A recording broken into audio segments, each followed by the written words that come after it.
is a constitutional right and the right to information, and so we continue to call them out.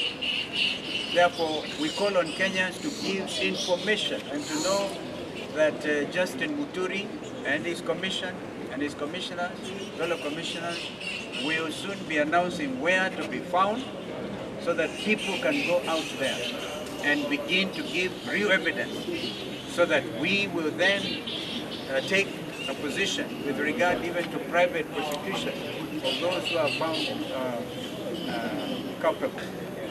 So leo ni kusema tu pole na kwa sababu ya yale ambayo yalitokea jana. It is now enshrined in our country's history that the 25th of June going forward is a day that Kenyans will be looking at as one of those public want to pass our condolences to all the families that lost their dear ones. Yesterday was supposed to be a day of commemoration, marking the anniversary of the day that we lost young people last year, 25th of June. We were not supposed to lose another life yesterday. We were supposed to honor the fallen heroes. We were supposed to commemorate and to mourn with the families that lost last year. And for William Ruto's government to make more families mourn again, to shed more blood on a day of commemoration, to us this is adding insult to injury. All they were supposed to do was to facilitate the commemoration so that families with friends of these families would honor those who died, but not to kill more. We have also come to wish quick recovery to those who are injured. Quite a number of people are injured across the country. We have seen here quite a number, many of them who have bullet, gunshot wounds. Many of them have undergone operations, they are recovering, and we want to wish them quick recovery. But also, those who are not in Kenyatta National Hospital and other hospitals, wherever you may be, we want to wish you quick recovery, and we pray, our prayers are with you and your families. Lastly, we want to say to the media, a big thank you. Yesterday, you faced harassment. There's a government that panicked when they saw the numbers of demonstrators growing. And that knee-jerk reaction made them demand that you shut down and have a blackout so that no one sees what was happening in our country. We want to thank you for the courage of standing by the people, of showing the world what was happening in our country today. Many of you had injuries similarly. So they're not just those who are lying here, but many journalists had injuries, and today we want to thank you on behalf of many Kenyans who are able to see what was happening where, through your cameras and through your courage. So we thank you for that, but we also demand that this government must respect court orders. The court ordered yesterday that CA had issued an unlawful order, and they must respect the court order, they must uphold the rule of law and stop harassing the media, because free media is really the cornerstone of our democracy. So we thank you once more. Asante sana. As Fred, the parent of Boniface Kariuki, they are still here and wondering what happens, what is happening. We continue also to pray for him, that the good Lord will give him recovery, very quick recovery. It has been a month and 2 weeks of grave tragedy from the killing of Albert Ojwang up to yesterday. This cannot be the kind of country we'll look forward to nurturing. Fred.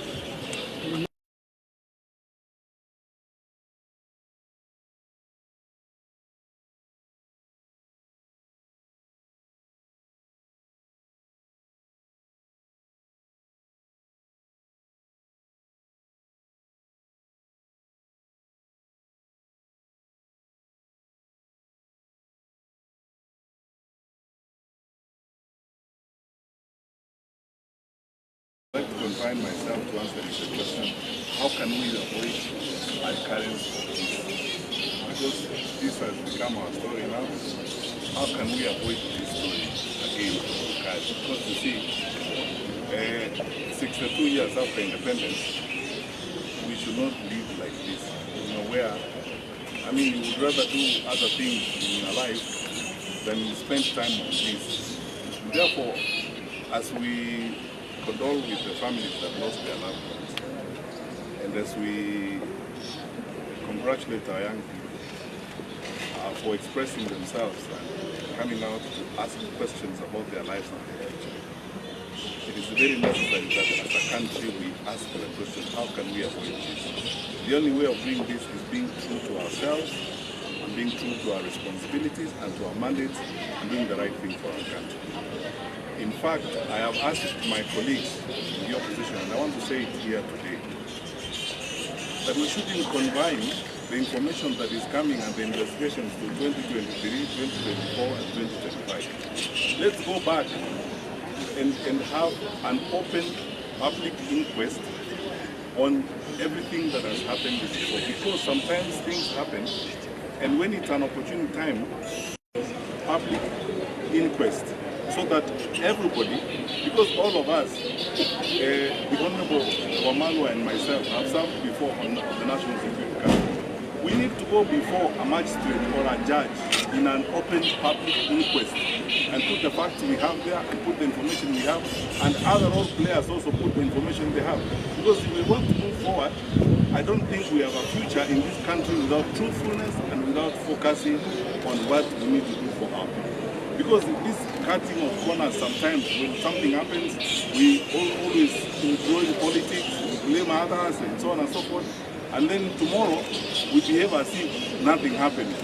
Then next year will come, we have another situation like this. Let's be open and transparent. Let's all go forward. And I want to ask all my colleagues, because we can't ask accountability of others when we are not accountable ourselves. Let us go and explain some of these things that have happened even before 2023, so that we can now move forward together as a country with all facts and everything has been had and resolved. And we can deal with the unresolved matters that have not been conclusively investigated.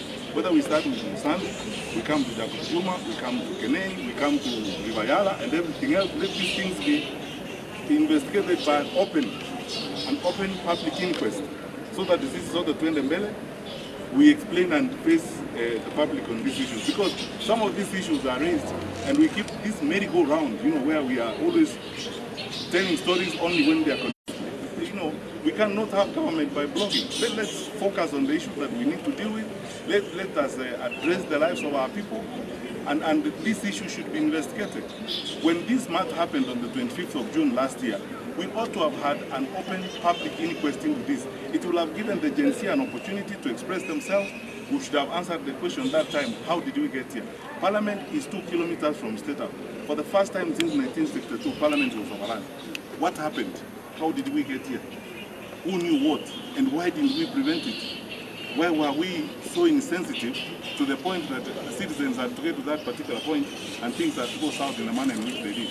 So, finally, we have swept too much under the carpet. It's now time to lift that carpet and be truthful in the way in which we deal with the country. Thank you. Any questions? Investigation.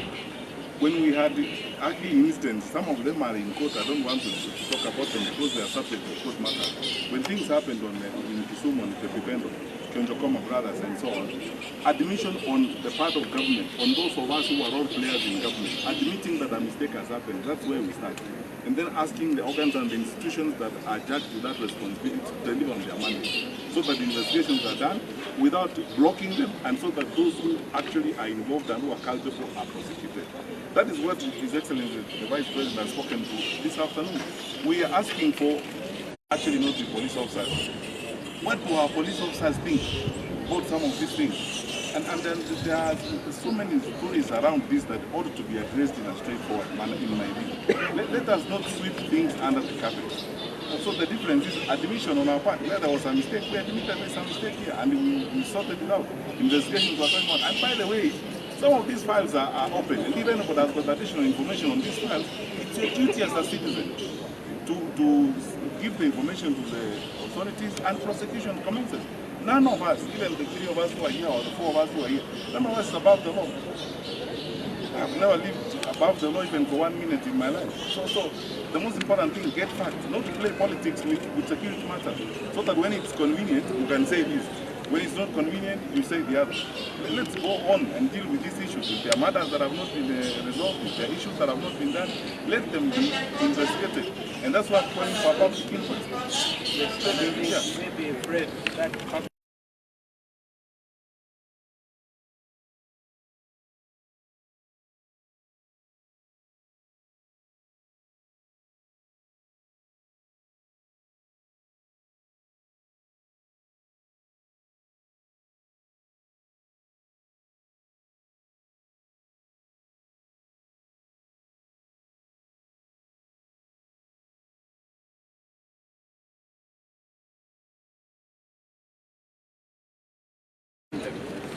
or indeed because you already have a mechanism which we started 2 days ago.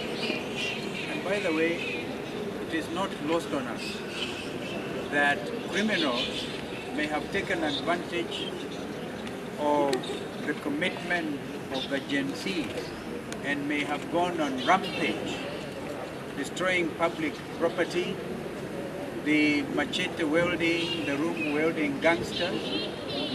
That, of course, is an issue. But all said and done, we have a country to nurture.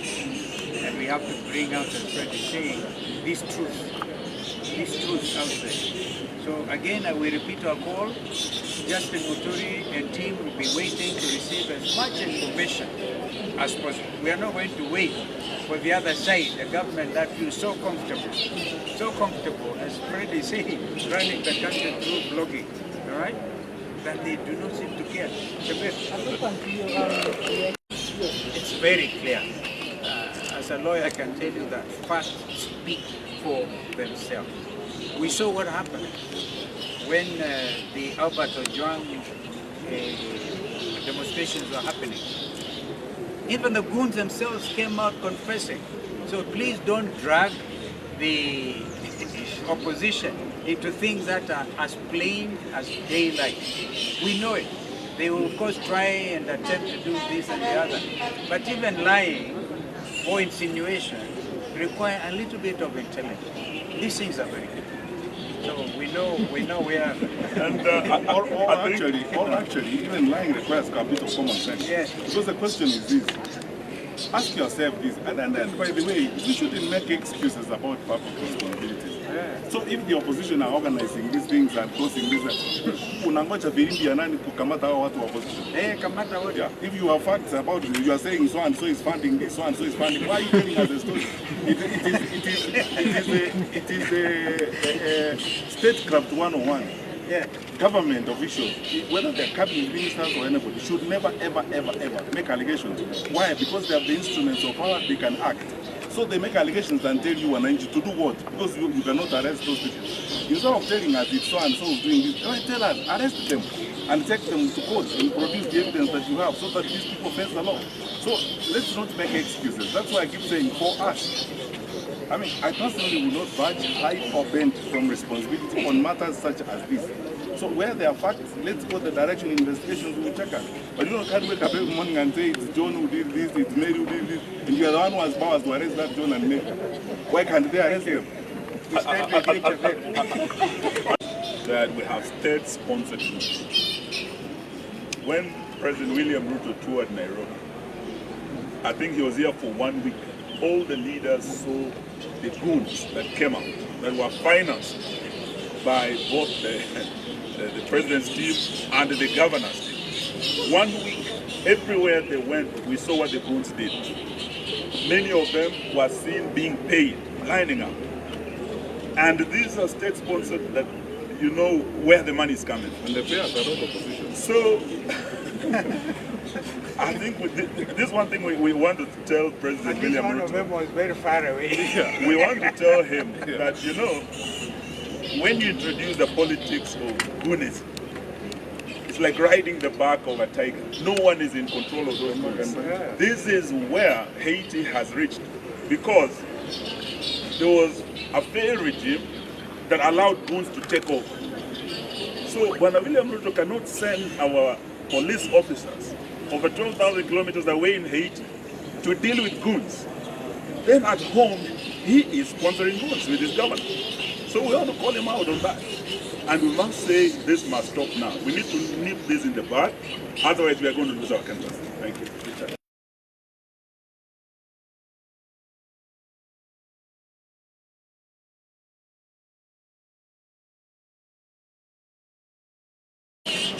You've grown up in this country, you're a young president, you have seen your people. I would like him to send, the way he sent Murkomen to go and look at the shops in CBD, let him come and see the kids who have got wounds, who have been shot, who are in bed in this place. And I want to say this, if there is no justice, there will never be peace in this country. If there is no justice, Kenya will never be anything. So let the president decide whether he wants to be a statesman or a local village boy who has got power and money. Thank you. You seem to be